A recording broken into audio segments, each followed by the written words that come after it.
Bonjour, j'ai le grand plaisir de vous accueillir pour cette toute première émission Mieux comprendre l'astrologie.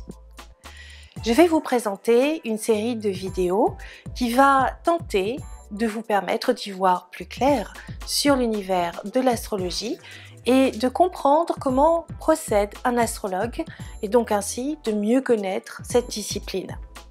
À savoir, cette série de vidéos peut tout à fait convenir aux simples curieux qui s'intéressent de près ou de loin à l'astrologie. Aujourd'hui, nous allons voir si l'ascendant prend le pas sur le signe de naissance à partir de 40 ans. Le soleil représente la manière dont vous rayonnez dans la vie. Selon le signe et la maison dans laquelle il se trouve, il va rayonner différemment et indique le domaine dans lequel vous brillez le plus. Il faut donc regarder en tout premier lieu le signe du zodiaque occupé par le soleil au moment de votre naissance. Cela influencera toute votre vie, mais si vous faites avancer ce qu'on appelle aussi progresser le soleil d'1 degré par an, sa zone d'influence va s'agrandir selon les signes qu'il va traverser.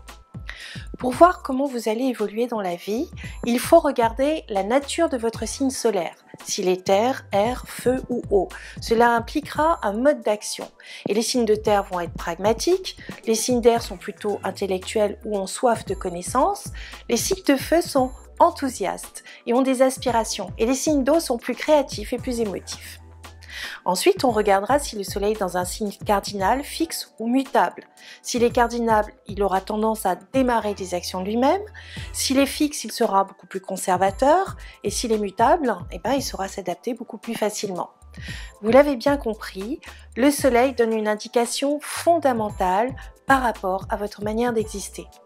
À la différence de votre ascendant qui représente votre manière de percevoir le monde et celle dont les autres aussi vous perçoivent, même si c'est inconscient de leur part.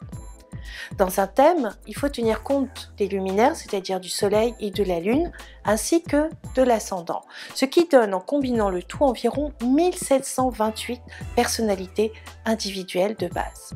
Pour déterminer l'ascendant, il faut connaître votre date, le lieu et surtout l'heure de votre naissance.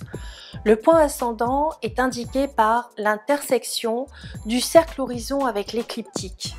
L'écliptique, c'est le cercle qui est décrit par le Soleil dans sa révolution solaire apparente. C'est l'orbite réelle de la Terre, mais supposée circulaire. Donc c'est sur l'écliptique que se mesure la longitude des signes du zodiaque. L'ascendant représente le début de la maison 1, qui représente la personnalité, entre autres définitions. La maison 1 comporte de 1 à 3 signes, mais c'est toujours le premier qui l'emporte.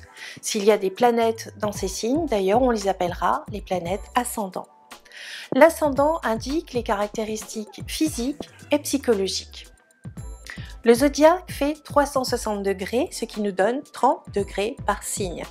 Notre ascendant n'est pas obligatoirement sur le premier degré de chaque signe. Par exemple, s'il se trouve à 25 degrés du Bélier et que l'on ajoute 1 degré par an, nous allons progresser l'ascendant. À l'âge de 6 ans, la personne sera sous l'influence du signe suivant, c'est-à-dire du Taureau. 30 ans plus tard, puisque 1 degré égale 1 an, l'ascendant sera sous l'influence des Gémeaux. Donc, l'affirmation que l'ascendant prend le pas sur le signe solaire à partir de 40 ans est fausse. Le soleil représente notre manière d'être, tandis que l'ascendant représente notre manière de penser.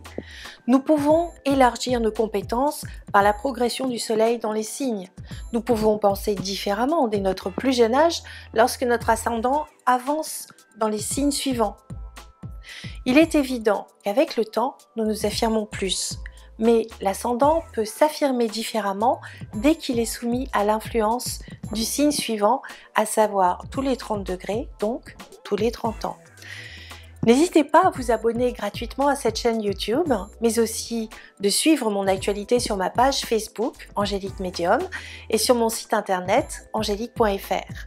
On se retrouve très bientôt pour une prochaine émission.